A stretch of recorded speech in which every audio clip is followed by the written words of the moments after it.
finally cracked the code to making Larry June type beats from scratch. And this formula is so easy to follow that even your grandma's gonna be able to make a Larry June type beat. Now, let's get into it. So in this video, we're gonna be going over chords, synths, bass lines, sound effects, synth leads, and drums. So I just made a pack of the hardest West Coast drum loops that you can find right now. All right, so we got 50 drum loops in it, and what? You don't think they hard? You don't believe that they hard? That's crazy. That's actually mad disrespectful. You know what? Run the drum loops. I said run the drum loops, bro.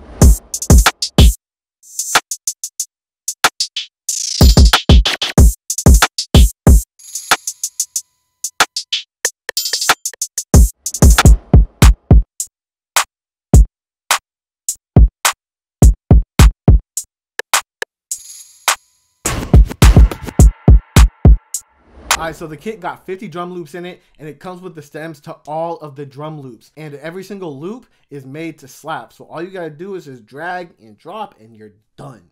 So I'll be the first person to tell you that I don't know much about music theory, but that's not gonna stop us from making a dope Larry June beat today. So I've noticed that a lot of Larry June type beats are made with minor 9th and minor 11th chords. And I know you're sitting there like, Infinite, what are minor 9th and minor 11th chords? You feel me? Like, but here, I got you. So a minor 9th is just like a triad, but you have 2 extra notes on top. So instead of your chord sounding like this, it's going to sound like this. And then if you want to make it a minor 11th chord, just throw one more on top.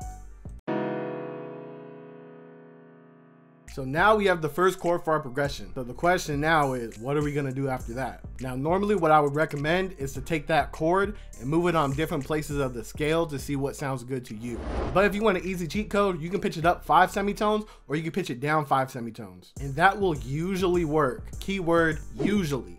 You might have to tweak around a couple things, but it's most likely gonna work. All right, so boom, now we got 2 chords that we like. Now we just gonna copy it over, pitch that last chord up or down an octave depending on where you put your second chord. I pitched mine up 500 cents, so I'm gonna go down an octave. And then a couple things before we're done is I'm gonna take these root notes right here, I'm gonna copy them down an octave, copy it down an octave again. Then I'm gonna lower the velocities on these. And I like doing this because it makes the piano progression a little bit more beefier. And I lower the velocities because sometimes if the lower notes are playing too loud, it kind of ruins the sound rather than complementing the sound. And lastly, I'm gonna hit all these main chords right here with the Alt S to strum and then the Alt R to randomize the velocities, just so it kind of gets a little bit more of a human feel. And then even on top of that, I'm gonna go in and move around some of these notes, because if we just strum every single chord with the same strumming feature, it's still gonna sound kind of robotic. So going in and manually moving some of these notes is going to help out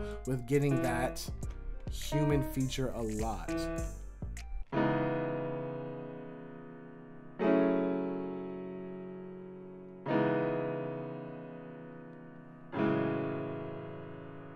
That's our chord progression for the beat.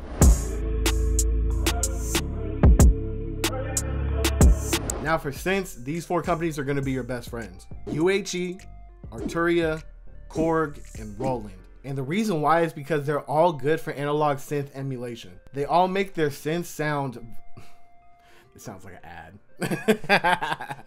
They all make their synths sound authentic as possible. So having that quality is very essential to getting that Larry June Cardo type of sound. Once again, just to reiterate, this is not an ad. Now, since we're just copying over the chords from the piano to the synth, we're mostly just going to be paying attention to sound selection for this section.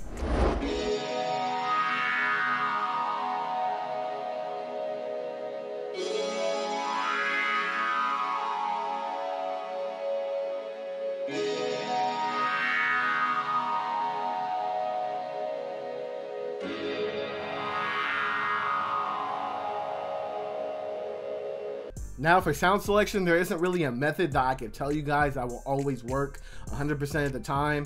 You really just have to choose things that you think sound good to yourself, or go into the music of the people that you're trying to emulate and try to pick sounds that sound like their sounds. Obviously don't copy. That's a disclaimer, like disclaimer, like do not copy people. Like don't just like swag jack stuff, but you can draw inspiration and you can make things like other people.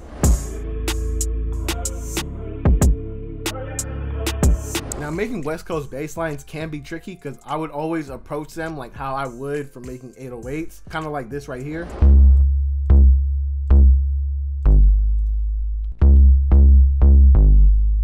But with this beat right here, I found it way easier to get the sound if I thought of the bass like a synth lead and I played it like that, rather than doing kind of like the 808 placing down notes method. This is how it ended up coming out.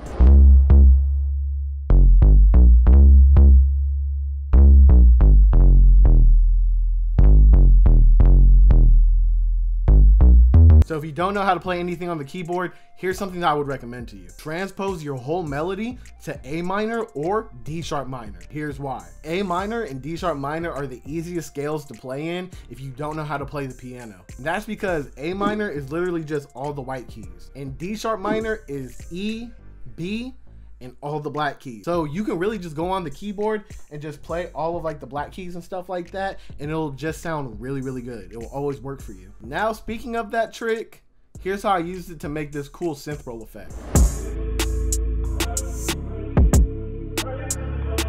So I ain't gonna lie, all I did was really just slide my arm across all the black keys, and then I pitched down the melody until it was in key with my beat. Then after that, I threw a bunch of reverb and delay on it, and this is how it sounds. Now for strings, I used Opus, but you can use any other VST that has good sounding strings. Band, SRX strings, Arturia, like literally any of those VSTs. They don't have to be realistic, they just have to actually just sound good when you put them down in the beat. And when making this pattern, I just used the top notes of the original chord progression as an outline on where I should place the notes for the strings.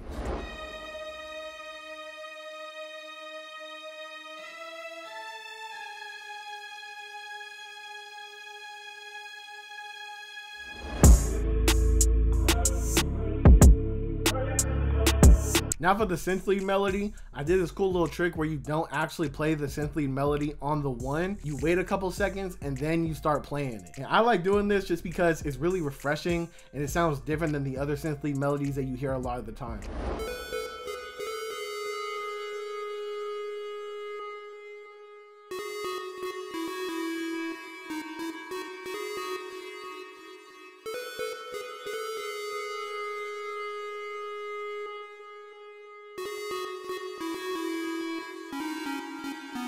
So I just played this part right here, then I copied it over and changed the second half. Now I like building melodies like this because it creates a sense of familiarity throughout the whole melody, and it helps make things more catchy.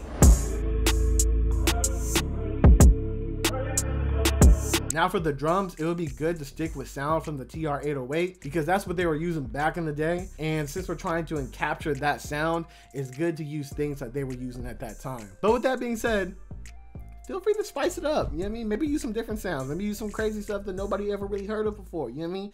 Be creative, be innovative, you feel me? Be you. So I started off with this clap right here.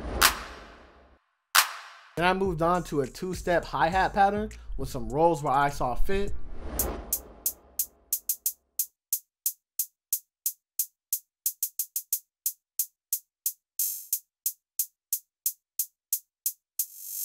Then I added these crashes, open hats, and sound effects just to kind of tie everything together.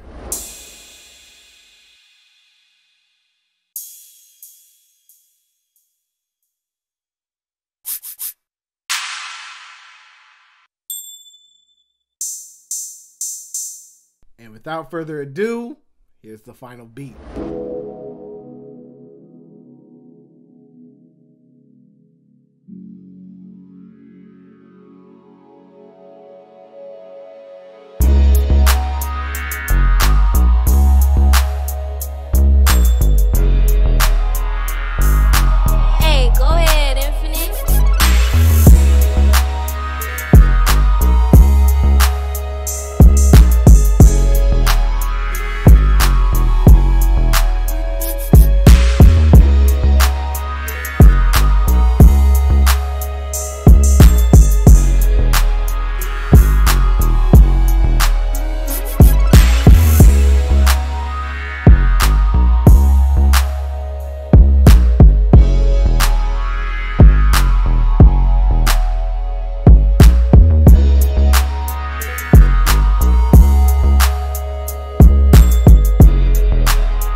So with that being said, that's going to conclude the video. My name is Devin, also go by Infinite or Powered by Infinite. If you like the video, like the video. If you want to comment, throw a comment. If you want to sub, hit the sub, and I am out.